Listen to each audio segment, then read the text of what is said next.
Mami Papi, sebelum mengikuti ibadah online ini, yuk kita simak bersama-sama panduan berikut ini. Mohon bimbingan Mami Papi saat anak-anak mengikuti ibadah online ini. Adik-adik, Tuhan hadir dimanapun, termasuk di rumah kita sendiri loh. Adik-adik, jangan lupa persiapkan Alkitabnya ya. Dan adik-adik sudah siap dengan pakaian yang rapi dan sopan, seperti sedang beribadah di sekolah minggu. Tetap semangat dan antusias mengikuti setiap instruksi dari kakak-kakak ya. Adik-adik bebas berekspresi dalam memuji dan menyembah Tuhan. Selama mengikuti ibadah, adik-adik tetap fokus dan tidak melakukan kegiatan yang lainnya. Siapkan hati dan sikap yang terbaik untuk Tuhan Yesus. Selamat beribadah. Halo adik-adik yang di rumah, ketemu lagi sama kakak, Kak Areta. Hari ini kita mau kebaktian sekolah minggu sama-sama. Sebelumnya, yuk kita berdoa dulu. Tuhan Yesus, terima kasih Tuhan untuk hari ini Engkau sudah memberkati kami semua.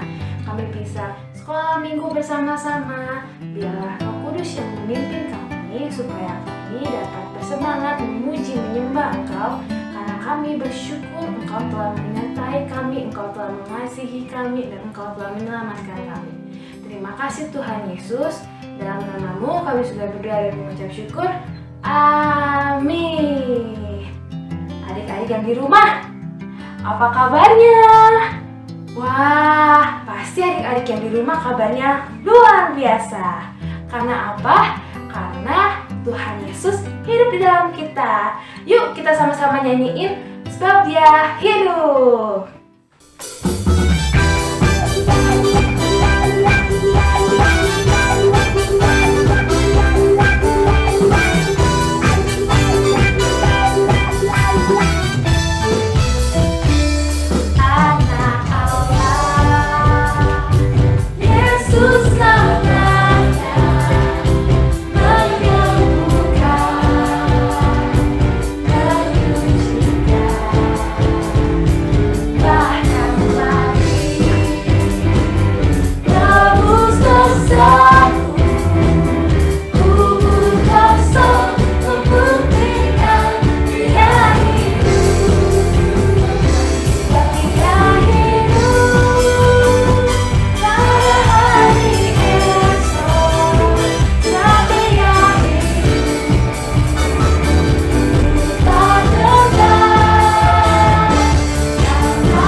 mengalami kesulitan nggak dalam hidup adik-adik? Mungkin kebanyakan adik-adik pernah ya mengalami kesulitan, misalnya sekolah ngasih banyak PR nih. Adik-adik pusing, yang mana dulu nih yang dikerjain, aduh susah. Tapi tuh adik-adik harus ingat, dalam kesulitan adik-adik, Tuhan Yesus menyertai adik-adik sehingga adik-adik bisa melewati kesulitan adik-adik. Yuk kita sama-sama nyanyiin With Christ in the Vessel.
untuk hari ini kami bisa memuji menyembah Engkau Bapa.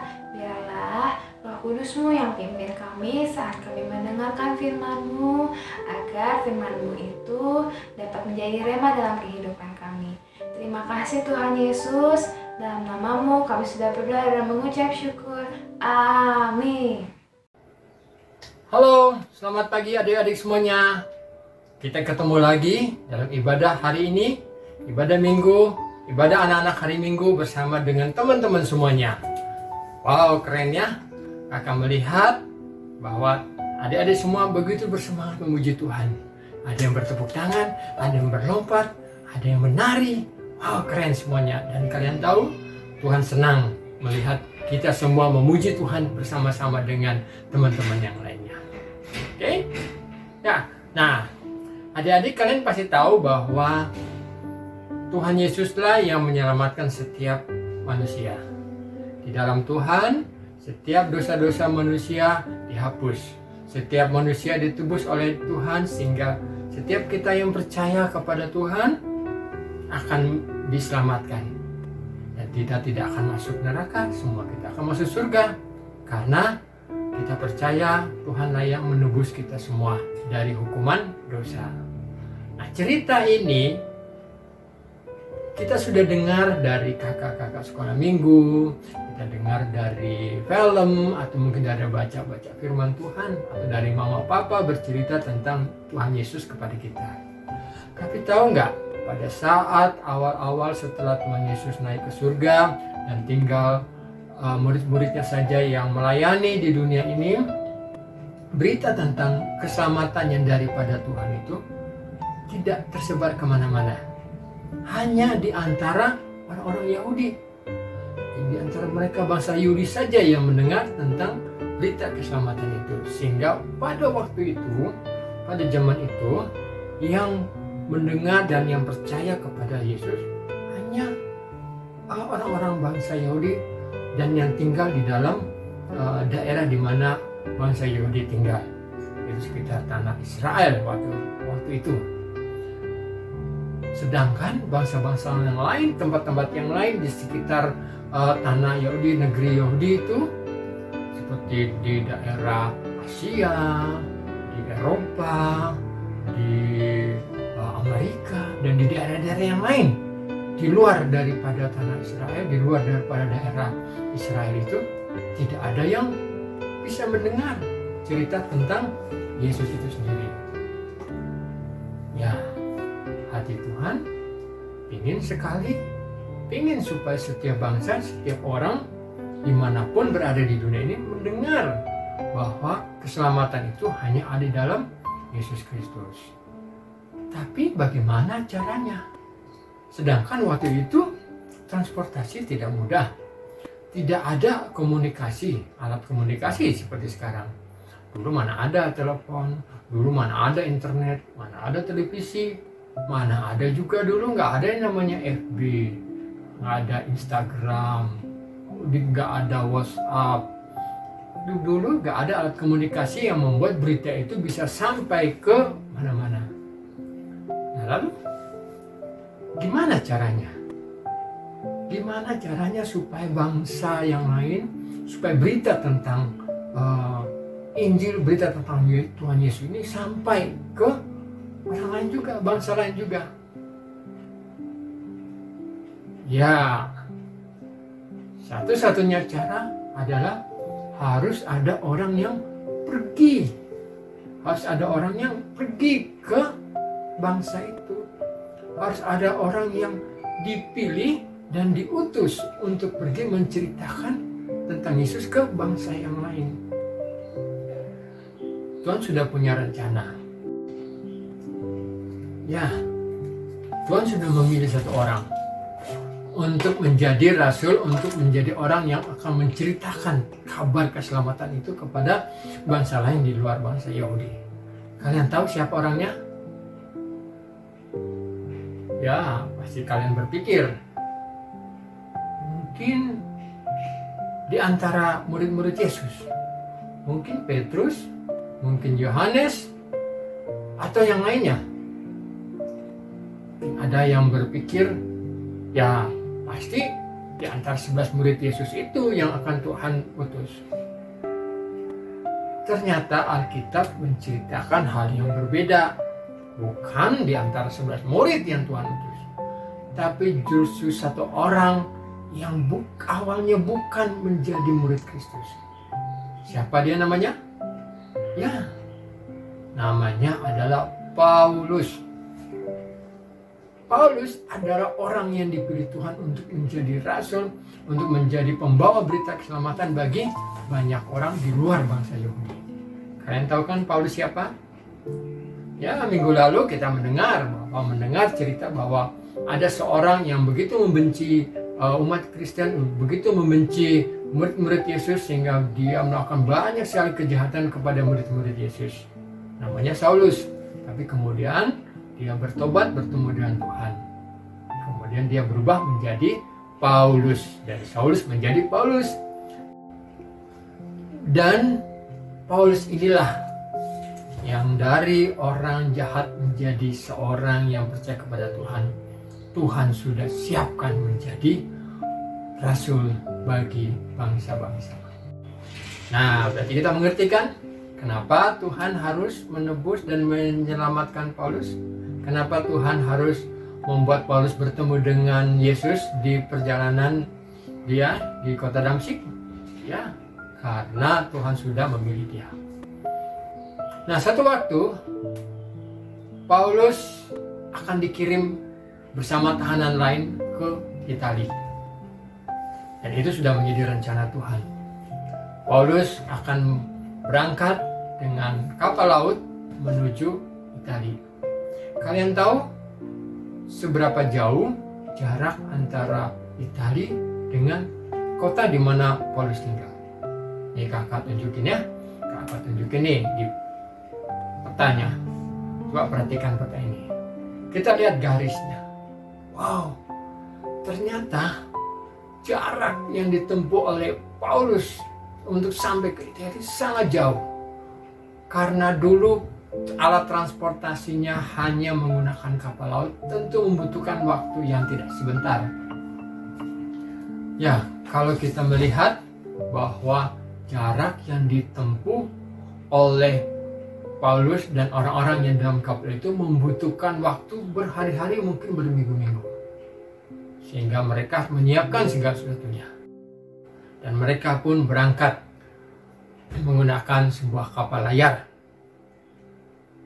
Ternyata perjalanan mereka tidak seperti yang dibayangkan sebelumnya.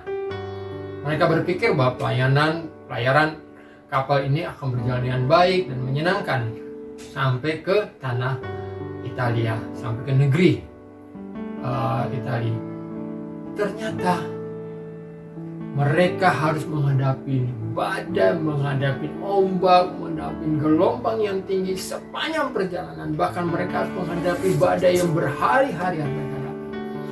Sehingga kadang mereka tidak bisa berjalan, sehingga mereka tidak bisa bergerak karena besarnya badai itu. Atau bahkan mungkin mereka satu waktu mereka harus berhenti ke pulau terdekat untuk menunggu sampai badai ini berlalu, lalu mereka jalan. Sehingga perjalanan mereka yang berhari-hari, mungkin beberapa minggu ini bukanlah perjalanan yang menyenangkan. Bahkan mungkin perjalanan yang menakutkan bagi penumpang yang ada. Sehingga pada satu waktu, pada satu kondisi di mana badai begitu besar, badai topan begitu luar biasa menggoncangkan kapal sehingga terbiasa akan kapal akan tenggelam, maka ratusan penumpang yang ada di kapal itu mereka mulai putus asa. Mereka berpikir bahwa kita punya masalah yang besar, kita punya masalah berat ini, kita pasti tidak akan selamat, kita pasti akan mati, kita pasti akan tenggelam, kapal ini pasti terbalik. Dan mereka semua sudah putus asa. Mereka berpikir mereka akan mati hari itu karena mereka tidak ada harapan. Mereka melihat bahwa mereka sedang ada di kesukaran yang besar. Tapi ada satu orang yang tidak merasa takut sedikit pun menghadapi badai yang begitu besar. Siapa orangnya? Ya, Paulus. Di tengah-tengah ketakutan seluruh penumpang, Paulus berdiri. Dan Paulus berkata bahwa saudara-saudaraku, jangan takut. Kita tidak akan mati, kita tidak akan tenggelam. Karena tadi malam malaikat Tuhan datang dan berbicara padaku bahwa seluruh penumpang, seluruh orang yang ada di kapal ini tidak akan binasa, tidak akan mati.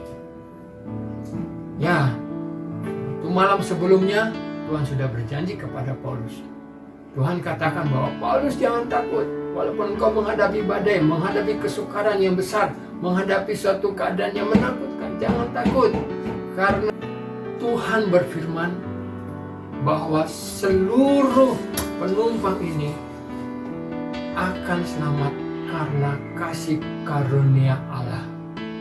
Dan karena ada Paulus di dalam perahu itu. Wow, keren. Hanya karena ada satu Paulus, karena ada seorang Paulus, maka seluruh penumpang itu dijagai juga oleh Tuhan. Bukan cuma Paulus, bukan cuma seorang Paulus, tapi seluruh penumpang itu dijagai oleh Tuhan. Karena Allah beserta dengan Paulus. Akhirnya seluruh penumpang merasa tenang karena mereka mendengar bahwa Allahnya Paulus beserta dengan dia. Dan mereka terus melanjutkan perjalanan walaupun tetap menghadapi badai, tapi mereka terus melanjutkan perjalanan. Dan benar bahwa kapal itu tidak mengalami tenggelam dan tidak ada satu orang pun yang tenggelam atau binasa karena badai kapal. Perjalanan itu berlangsung sampai pada akhirnya mereka mendekati suatu daratan, suatu tempat di mana mereka akan tuju. Ternyata masalahnya belum selesai. Begitu mereka mau mendekat ke pantai di mana mereka harus bersandar, tiba-tiba kapal itu menabrak satu karang atau batu yang disebut palung. Dan karena kapal ini dibuat dari kayu, terjadi lagi musibah berikutnya. Kapal ini pecah. Kapal ini pecah karena menabrak batu, menabrak palung itu. Sehingga seluruh penumpang itu akhirnya jatuh ke laut, tercebur ke laut, keluar dari kapal itu karena kapal itu akan tenggelam. Adik-adik, Tuhan itu setia. Walaupun pada akhirnya semua penumpang termasuk Paulus jatuh ke laut, tercebur ke laut karena kapal itu akan tenggelam. Tapi tetap tidak ada satu orang pun yang binasa. Ya, adik-adik, Tuhan itu setia. Sampai pada akhirnya apa yang sudah menjadi rencana Tuhan bahwa Paulus akan sampai ke negeri Italia akhirnya tergenapi. Ya, kita melihat bahwa Tuhan selalu ada beserta dengan semua orang-orang yang sudah diselamatkan dan dipilih oleh Tuhan. Apa yang kita pelajari hari ini dari cerita tentang Paulus ini? Kita melihat bahwa Allah selalu hadir di tengah-tengah kita. Tuhan hadir bersama dengan kita. Dalam setiap keadaan Tuhan beserta dengan kita. Mungkin kalian sedang tidur, Tuhan beserta dengan kita. Kalian sedang sedih, Tuhan ada beserta dengan kita. Kalian sedang menghadapi ujian, Tuhan beserta dengan kita. Kalian sedang sakit, Tuhan beserta dengan kita. Dalam setiap keadaan Tuhan selalu menjaga dan beserta dengan kita. Dia selalu menghibur dan selalu ada bersama dengan kita. Bahkan pada saat kita sedang sukacita, sedang senang, Tuhan hadir. Setiap hari, setiap saat Tuhan selalu hadir. Sehingga kita tidak perlu khawatir, sehingga kita tidak perlu takut. Karena ada Tuhan beserta dengan kita. Seperti Paulus tidak takut menghadapi badai, tidak takut menghadapi kesukaran. Karena dia tahu Tuhan beserta dengan kita. Nah, adik-adik juga tidak perlu merasa khawatir, tidak perlu merasa takut atau merasa sedih. Walaupun mungkin sendiri di rumah atau mungkin lagi hari ini mungkin ada adik-adik di rumah yang lagi sakit. Kakak mau kasih tahu bahwa Tuhan ada beserta dengan kalian. Kenapa? Karena kalian adalah anak-anak pilihan Tuhan. Karena kalian adalah anak-anak kesayangan Tuhan.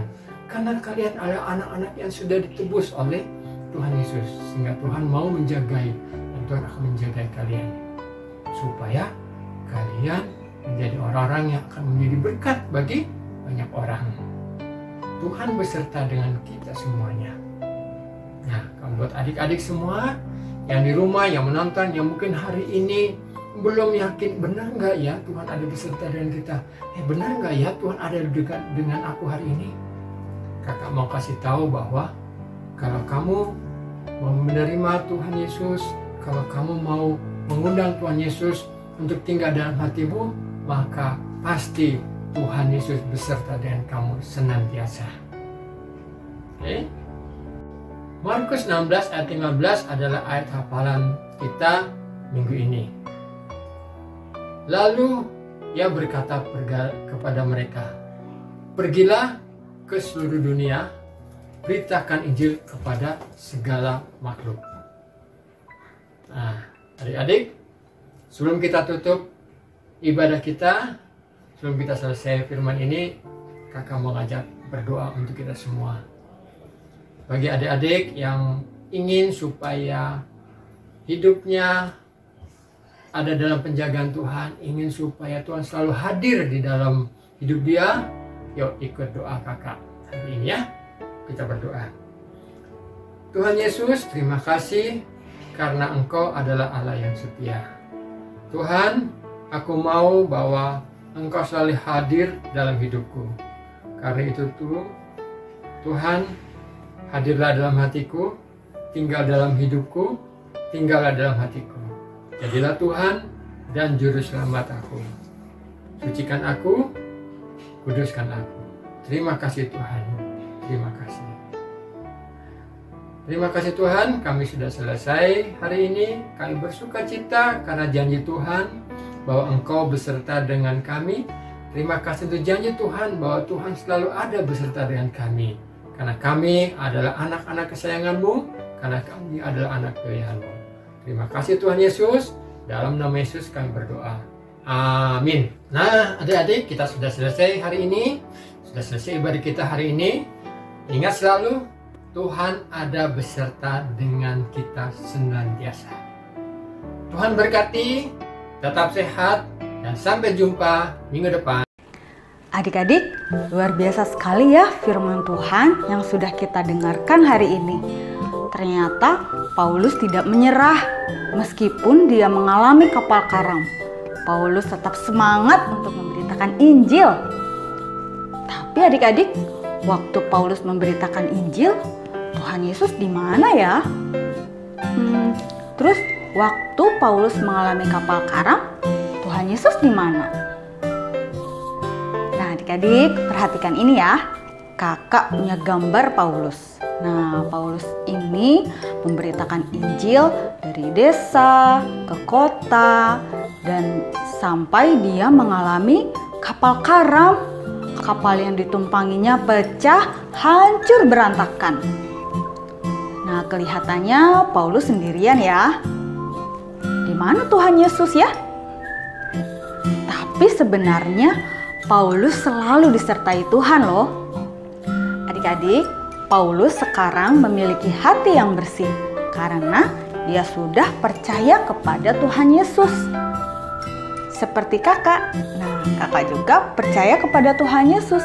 Tuhan Yesus sudah menyucikan hati kakak dari semua dosa. Nah, jadi Paulus itu selalu disertai Tuhan. Lihat ya. Coba adik-adik perhatikan ini. Untuk yang sudah bisa membaca, kalian bisa baca. Ada nama siapa ya di dalam hati Paulus? Ayo kita baca sama-sama. Yesus, yes. Nah, di dalam hati Paulus ada Tuhan Yesus yang selalu menyertai Paulus kemanapun dia pergi. Sekarang kakak punya foto siapa nih? Nah, adik-adik pasti kenal nih sama adik ini. Namanya Gerald. Nah, Gerald ini juga sudah percaya kepada Tuhan Yesus. Oleh sebab itu hatinya bersih seperti ini. Adik-adik, sama seperti Paulus, kalau Gerald memberitakan Injil kepada mama papa, atau kepada saudara, atau teman, atau tetangga, nah Tuhan Yesus juga menyertai Gerald. Karena Tuhan Yesus ada di mana? Iya, ada di dalam hati Gerald. Yuk kita lihat. Lihat. Di dalam hati Gerald juga ada Tuhan Yesus. Yuk kita sebutkan nama Yesus. Yesus. Nah, sekarang bagaimana dengan hati Kak Eri ya? Apakah di hati Kak Eri ada Tuhan Yesus? Yuk kita lihat. Wah, di dalam hati kakak juga ada Tuhan Yesus. Karena kakak sudah percaya bahwa Tuhan Yesus adalah juru selamat. Nah adik-adik, kalau kamu juga percaya kepada Tuhan Yesus, maka Tuhan Yesus akan selalu menyertai kamu kemanapun kamu pergi. Juga pada saat kamu memberitakan Injil, Tuhan Yesus akan senantiasa menyertaimu. Ingat terus firman Tuhan hari ini dan tetap semangat untuk memberitakan Injil ya adik-adik. Tuhan memberkati. Adik-adik, tadi kita sudah memuji menyembah Tuhan, kita juga sudah mendengarkan firman Tuhan. Nah, sekarang adik-adik ada teman-teman kalian nih yang mau berbagi berkat, menyanyi, dan menari buat Tuhan. Yuk kita sama-sama lihat. Halo teman-teman, apa kabar? Anda mau nyanyi. Bila kau izinkan sesuatu terjadi, ku percaya semua untuk kebaikanku. Bila nanti telah tiba waktumu, ku percaya kuasamu memulihkan hidupmu. Waktu Tuhan Pasti yang terbaik, walau kadang mudah dimengerti, lewati cobaan, ku tetap percaya waktu Tuhan pasti yang terbaik. waktu Tuhan Pasti yang terbaik, walau kadang tak mudah dimengerti, lewati cobaan, ku tetap percaya waktu Tuhan pasti yang terbaik. Terima kasih. Terima kasih.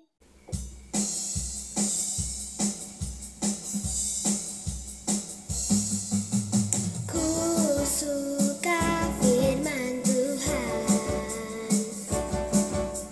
ku baca tiap hari, pelita bagi kakiku, terangi jalan-jalanku. Dengan firman-Mu ku pasti menang. Ku suka firman Tuhan, ku baca tiap hari, pelita bagi kakiku, terangi jalan-jalanku. Dengan firman-Mu ku pasti menang. Firman Tuhan mengajarku, firman Tuhan ubahkanku, firman Tuhan menolongku. Ada firman Tuhan di setiap langkahku. Ku suka firman Tuhan, ku baca tiap hari, pelita bagi kakiku, terangi jalan-jalanku. Dengan firman-Mu ku pasti menang. Firman Tuhan mengajarku, firman Tuhan ubahkanku, firman Tuhan menolongku.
kebaktian hari Minggu ini udah selesai.